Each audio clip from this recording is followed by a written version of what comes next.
Hello guys और स्वागत है आपका एक और ब्लॉग के अंदर। तो गाइस एक बहुत ही इंटरेस्टिंग एक क्वेश्चन है, ठीक है। सबसे पहले मैं आपको ये बता देता हूँ, इस वीडियो का टाइटल आपने देख के ये अनुमान लगा ही लिया होगा कि ये किस बारे में है। I am coming to that point. सबसे पहले दोस्तों मैं आपको ये बता देना चाहता हूँ कि अनस्किल्ड और स्किल्ड वर्कर के बीच में फ़र्क क्या होता है। अनस्किल्ड वर्कर में जितने भी जो काम आते हैं, जैसे कि ऐसे कोई कंस्ट्रक्शन की फील्ड में करता है, चाहे वो माइनिंग हो या फिर किसी तरह का कंस्ट्रक्शन का काम हो, मेसन हो या फिर शटरिंग से रिलेटेड कोई चीज़ हो, तो कारपेंटर भी एक तरह से उसी में आता है।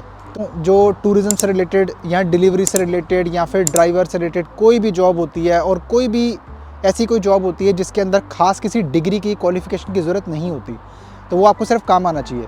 देसी भाषा में बताऊँ तो उसे ही बोलते हैं अनस्किल्ड वर्क।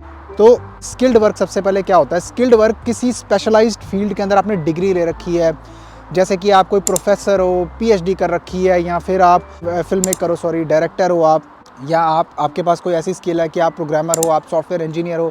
वो सब ट्रेड्स जो हैं वो स्किल्ड वर्कर के अंदर आती हैं। तो यही तो दोस्तों अभी हुआ है पीछे। अभी कनाडा के अंदर आपने देखा है कि लोगों को पीआर मिलनी बहुत ज़्यादा डिफ़िकल्ट हो गई है। उसका रीज़न भी यही है कि उनको वहाँ पर स्किल्ड वर्कर की ज़रूरत है, उनको वहाँ पर अनस्किल्ड लेबर की या अनस्किल्ड वर्कर की ज़रूरत बिल्कुल भी नहीं है। आगे बढ़ने से पहले मेरी आपसे एक ही रिक्वेस्ट है, अगर आप मेरे चैनल पर नए हैं तो मेरा नाम हैरी सिंह है और मैं वीडियोस बनाता हूँ इमिग्रेशन से रिलेटेड। आप काफ़ी सपोर्ट कर रहे हैं मुझे, बट गाइज़ मेरे लिए इंपॉर्टेंट ये है कि अगर आप वीडियो को देखते हैं ना, तो प्लीज़ आप सब्सक्राइब कर दो चैनल को, कि उससे क्या होता है ना, मुझे मोटिवेशन मिलती है। जो मेरे भाई India, Bangladesh, Pakistan, Nepal, Dubai, Saudi कहीं भी बैठे हैं, इवन यूरोप में भी बैठे हैं, यूएस में कहीं भी बैठे हैं, ठीक है, जो भी मुझे देख रहा है, तो यार मुझे ना मोटिवेशन रिक्वेस्ट करनी थी, प्लीज़ आप स्क्रॉल मत किया करो ऐसे ही, ठीक है। देखने के बाद सब्सक्राइब कर दिया करो, उससे एक वैल्यू ऐड होती है मेरे लिए भी, ताकि जो मैं आपके लिए बना रहा हूँ मुझे भी पता लगे आपको कितना अच्छा लगा। दोस्तों इसी के साथ मैं आपको ये बताना चाहता हूँ कि लग्जमबर्ग एक सिटी भी है और एक कंट्री भी है इटसेल्फ। वो कैसे कि लग्जमबर्ग, सबसे पहले जाने से पहले आपको ये पता होना चाहिए कि लग्जमबर्ग एक बहुत ही छोटी सी कंट्री है जो जर्मनी के साथ उसका बॉर्डर लगता है। और लग्जमबर्ग के अंदर जो मेनली जो डोमिनेंट लैंग्वेजेस हैं वो है लग्जमबर्गिश, फ्रेंच और जर्मन। इंग्लिश चलती है, इंग्लिश सब बोलते हैं, बट इसका मतलब ये नहीं होता कि इंग्लिश वहाँ पे आपको रिक्वायरमेंट नहीं है जॉब के लिए। तो सबसे पहले तो भाइयों अपने दिमाग से ही वहम निकाल दो कि आपको कोई भी अगर लेबर जॉब भी मिलेगी वहाँ पर, तो वो उसी को मिलती है जो ऑलरेडी यूरोप में है और किसी कॉन्टैक्ट के थ्रू वहाँ पर जाता है, ना कि डायरेक्टली किसी कंपनी में अप्लाई करके। जैसे हम जाते हैं ना कि करियर स्पेस पे जाते हैं कंपनी के और उसमें अप्लाई करते हैं, या फिर इंडीड पे जाते हैं और उसमें अप्लाई करते हैं, तो उसके लिए एक रिक्वायरमेंट होती है, राइट। तो ऐसा ही होता है। तो यहाँ पर क्या होता है, अब मैं आपको फॉर एग्जांपल यहाँ का बताता हूँ क्या होता है कि कोई आदमी ऐसे, जैसे यहाँ पे पोर्चुगल में काम कर रहा है, अब उसको किसी कॉन्टैक्ट के थ्रू उसको पता लगता है कि लग्जमबर्ग के अंदर जॉब है, तो उसको वहाँ से वो ले जाता है।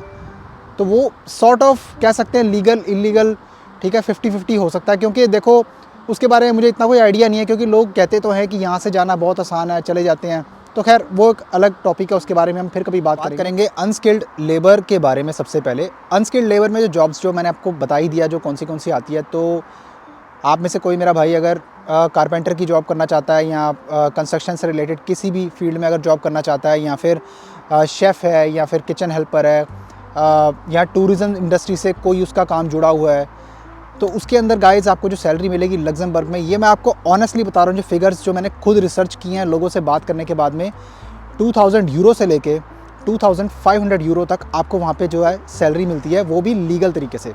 अगर कोई कहता है कि यार ठीक है ज़्यादा सैलरी बनती है, तो गाइस बनती ज़रूर है। मैं आपको बताता हूँ किन की वो बनती है, स्किल्ड ट्रेड्स की। स्किल्ड जो लेबर होती है, जैसे कि सॉफ्टवेयर इंजीनियर, ठीक है, जिसके अंदर बहुत सारी जॉब प्रोफाइल्स आती हैं।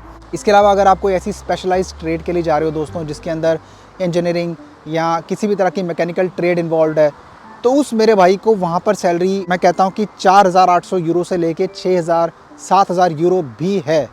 और ये बिल्कुल सच बात है दोस्तों। फिगर्स हैं जो मैंने एनालाइज़ किए हैं, और मैंने लोगों से बात करने के बाद, कांटेक्ट करने के बाद में, उनसे मैंने पूछने के बाद उन्होंने मुझे बताए हैं, क्योंकि वो खुद वहाँ पे जॉब कर रहे हैं लोग। फ्रेंड्स, जो भी मेरा भाई या बहन लग्जमबर्ग जाना चाहता है, सबसे पहले तो यार सबसे पहले फ़्रेंच सीख लो, ठीक है। अगर फ़्रेंच नहीं आती ना आपको, मैं बता रहा हूँ कोई फ़ायदा नहीं है। आप जॉब अप्लाई भी करोगे ना, आपको कोई रिस्पॉन्स ही नहीं आएगा, क्योंकि सीवी भी आपका फ्रेंच में होना चाहिए। कोई लोग ऐसे बोलेंगे नहीं यार मिल जाती है, इंग्लिश में जॉब ऐसे मिल जाती है, तो ठीक है यार, आप देखो, ठीक है, कैसे आपको जॉब मिलेगी पता नहीं मुझे तो कैसे मिलेगी। इंग्लिश वहाँ पे ऑफिशियल लैंग्वेज नहीं है, आप एक बार चेक कर लो खुद।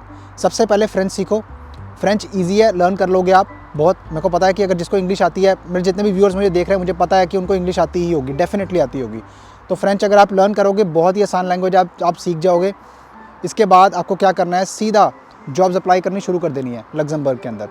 चाहे आप डजेंट मैटर, अगर आप चाहे अनस्किल्ड ट्रेड से बिलोंग करते हो, स्किल्ड ट्रेड से बिलोंग करते हो, जो भी मैंने आपको सैलरीज बताई है उस सैलरी स्लैब के अंदर ही आपको सैलरी मिलेगी। और इसके अलावा इसके अलावा अगर आपको कोई डाउट हो या कोई आप चाहते हो कि कोई मेरे से इन्फॉर्मेशन मिस हो गई, मैं किसी और टॉपिक पे वीडियो बनाऊं लग्जमबर्ग से रिलेटेड या फिर यूरोप में कोई कंट्री से रिलेटेड, ठीक है, किसी टॉपिक पे अगर आप चाहते हो तो आप मुझे प्लीज़ कमेंट करो, मुझे बताया करो यार, ठीक है, कि इस टॉपिक पे वीडियो बनाओ।